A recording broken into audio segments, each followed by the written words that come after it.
Melati Farma, dengan saya Apoteker Fatma Agustiawan. Ada yang bisa saya bantu? Saya mau beli ini dong Mbak, inhaler. Oh, inhaler ya Bu. Kalau inhaler itu obat keras. Boleh saya melihat resepnya terlebih dahulu? Oh, harus pakai resep ya Mbak? Saya nggak ada resepnya, biasanya saya langsung beli kok. Kalau inhaler itu harus menggunakan resep Bu, karena ini untuk kepentingan keamanan bersama. Nanti kalau misalkan tidak menggunakan resep, takutnya pasien tidak memenuhi ataupun tidak tahu tentang dosis ataupun penggunaannya salah. Jadi itu akan menyebabkan efek samping seperti jantung berdebar, gemetar, ataupun bahkan akan memperparah kondisi dari pernapasannya Bu. Padahal saya kan sudah biasa pakai dan beli. Benar Bu, walaupun sudah terbiasa, cuman kan kita harus tetap ada pantauan dokter. Nah, nanti Ibu kami sarankan untuk pergi konsultasi ke dokter terlebih dahulu. Setelah itu boleh mengambil inhalernya. Biasanya kan saya nggak pernah pakai resep dokter, saya biasa pakai kok. Tidak boleh Bu, ini sudah peraturan pemerintah, kami harus mengikutinya. Nanti kalau ada terjadi apa-apa, takutnya Bu, ini akan memperburuk asma Ibu. Repot amat, saya kan tahu dosis saya berapa. Maaf ya Bu, ini tidak boleh tanpa resep dokter, karena inhaler ini obat keras Bu. Ya sudah Mbak, terima kasih ya Mbak. Sama-sama, senang melayani Bu. Penggunaan inhaler tanpa resep dokter adalah tindakan yang tidak dianjurkan karena inhaler adalah obat keras. Penggunaan inhaler harus dengan diagnosis dokter ataupun tenaga medis. Membeli inhaler tanpa resep dokter ataupun tanpa pemeriksaan itu adalah hal yang sangat berbahaya. Penggunaan inhaler pada pasien yang kurang tahu mungkin akan menjadi efek samping yang seperti jantung berdebar, kemudian gemetar, ataupun akan memperburuk pernapasan. Oleh karena itu, penting bagi kita untuk melakukan pemeriksaan atau konsultasi terlebih dahulu kepada dokter. Dan apoteker berhak untuk menolak jika terdapat pasien yang membeli inhaler tanpa adanya resep dokter. Hal ini adalah untuk keselamatan pasien.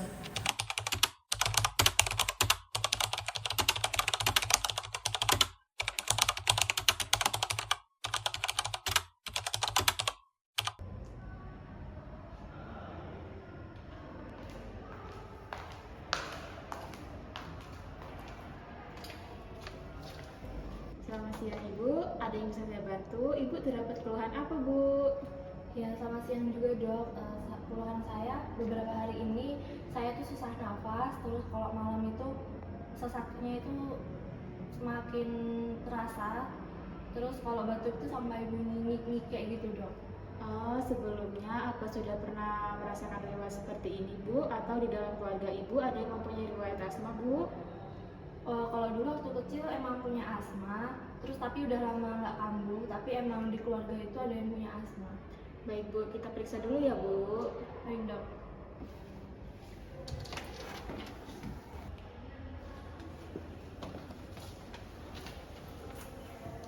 Baik Bu, setelah saya periksa ternyata terdapat tanda-tanda bahwa asma Ibu kembali kambuh. Nanti saya resepkan inhaler ya Bu untuk melegakan nafas Ibu. Itu yang disemprotkan ke dalam mulut ya Dok? Betul sekali Bu, nanti disemprotkan 2 puff. Setelah itu sedikit demi sedikit nafasnya akan kembali lega. Kalau setelah penggunaan tidak membaik bagaimana ya Dok? Jika Ibu sudah menyemprotkan 2 puff selama 20 menit tetapi asma Ibu tidak membaik, Ibu bisa kembali ke IGD atau kembali kontrol ya Bu. Jangan ditunda-tunda Bu, itu bisa bahaya. Ya baik Dok. Baik Bu, akan saya resepkan dulu ya Bu obatnya. Baik Dok.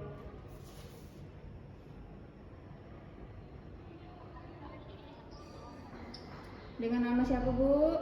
Fitria Malang. Alamat di mana Bu? Alamat di Bandar Lampung. Umur? 21. Baik, di sini ada resep inhaler dipsamol. Ibu bisa pakai 2 puff, sudah dipakai. Jika Ibu masih terasa sesak, Ibu bisa memakainya lagi. Tetapi ini saya resepkan karena inhaler ini merupakan obat keras Bu, makanya harus dengan resep dokter saat menebusnya. Tapi Bu, mohon maaf, di sini stok inhaler di rumah sakit kami sudah kosong Bu. Jadi Ibu bisa menebusnya di apotek terdekat atau di rumah sakit lain ya Bu. Tetapi harus dengan resep saya Bu. Kalau di apotek tetap nggak ada, bagaimana Dok? Nah, jika di apotek tidak ada, Ibu bisa menebusnya di apotek besar seperti Kimia Farma atau di rumah sakit lain yang lebih besar dari rumah sakit ini. Jika tetap tidak ada di keduanya, Ibu bisa kembali ke sini. Nanti akan saya usahakan untuk mencari solusinya ya, Bu. Baik dok, saya usahakan terlebih dahulu ya. Baik, Bu. Semoga lekas sembuh, Bu. Terima kasih banyak dok. Sama-sama.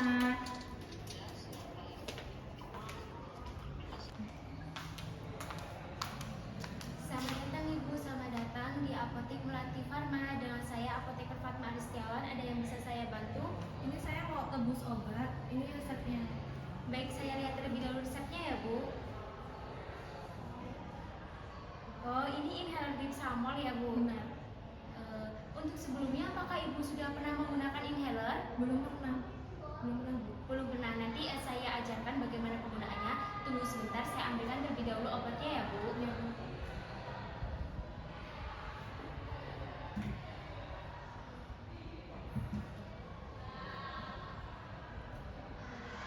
Nah, ini untuk obatnya Dipsamol inhaler sesuai resep yaitu 100 mikrogram ya Bu. Baik, untuk cara penggunaannya yang pertama Ibu pastikan goncangkan terlebih dahulu inhalernya. Setelah itu, setelah digoncangkan, lalu buka penutup inhaler. Nanti berdiri seperti ini ya Bu. Nanti buka penutupnya. Setelah itu dikarenakan ini inhaler baru, jadi Ibu buang 2 puff terlebih dahulu. Setelah dibuang, nanti Ibu tarik nafas terlebih dahulu agar nanti paru-paru Ibu kuat dalam pernapasan saat menghirup obatnya. Baik. Nah, setelah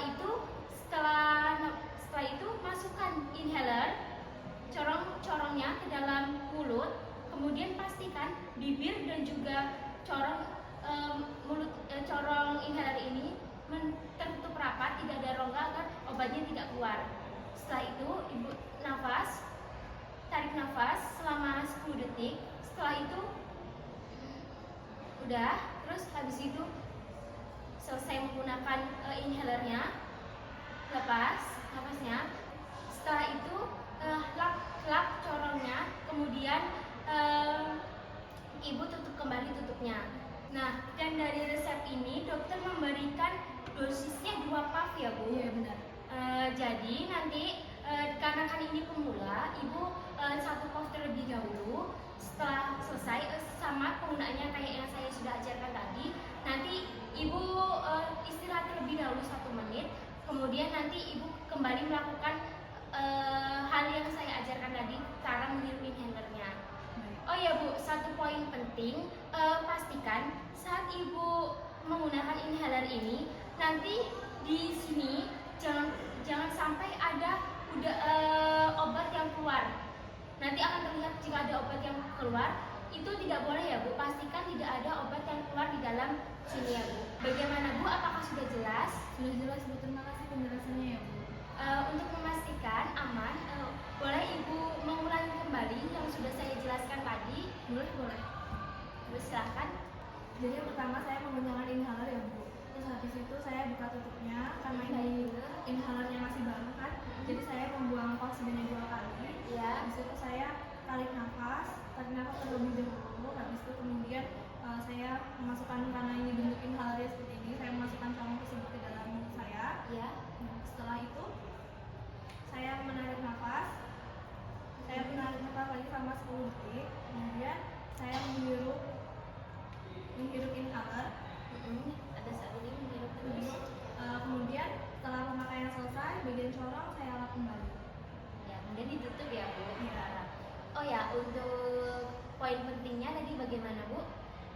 Untuk poin pentingnya, pastikan tidak ada asap putih yang keluar. Baiknya.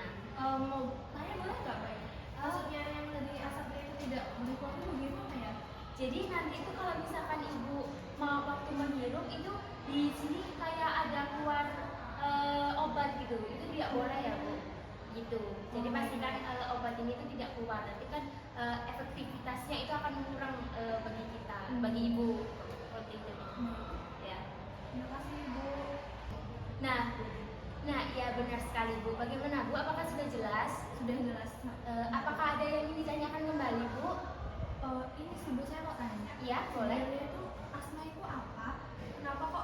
dada saya itu sesak kayak gitu. Oh baik, di sini saya sedikit mengarahkan ya Bu, menjelaskan asma itu kondisi kronis di mana napas itu mengalami peradangan dan penyempitan sehingga menyebabkan dada sesak, napas sesak, kemudian batuk dan juga napas itu berbunyi ngik-ngik. Biasanya itu pemicunya itu debu, kemudian udara dingin, asap ataupun aktivitas yang berat. Jadi inhaler ini itu untuk mengurangi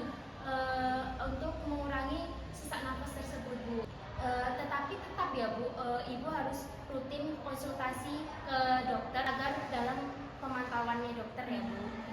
Jadi tuh asma itu bisa kapan aja gitu ya Bu? Betul Bu, karena itu kita penting untuk menangani pencetusnya ya Bu. Itu yang tadi debu, kemudian asap, kemudian aktivitas berat harus sedikit dihindari. Jadi inhaler ini bisa mengurangi sesak tersebut Bu.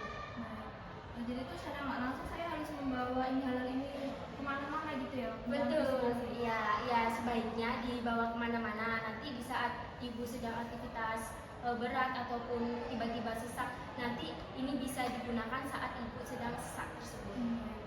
Bagaimana Bu? Apakah ada yang ingin ditanyakan kembali? Ibu, makasih ya atas penjelasannya. Baik, sama-sama. Untuk memastikan dosisnya berapa Bu? 2 puff ya Bu? Benar sekali. Apakah ada yang ingin ditanyakan lagi Bu? Sudah cukup. Sudah cukup. Semoga ibu lekas sembuh. Jika sudah cukup, ini obatnya. Saya ambilkan dulu. Iya.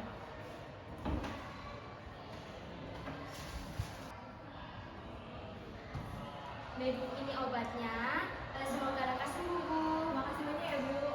Seorang pasien datang ke apotek dengan membawa resep. Ia baru saja menjalani pemeriksaan dan didiagnosa menderita asma. Langkah tersebut adalah proses yang benar dan sesuai dengan prosedur. Dengan adanya resep, maka pasien akan diberikan diagnosa yang sesuai dan juga terapi yang sesuai, serta jenis inhaler yang dibutuhkan. Saat pasien datang ke apotek, maka apoteker akan menjelaskan bagaimana cara penggunaannya, dosisnya seberapa, akan sesuai dengan keluhan ataupun yang sudah diperiksa oleh dokter. Hal ini adalah mencerminkan bagaimana kerjasama antara pasien, dokter, dan juga apoteker.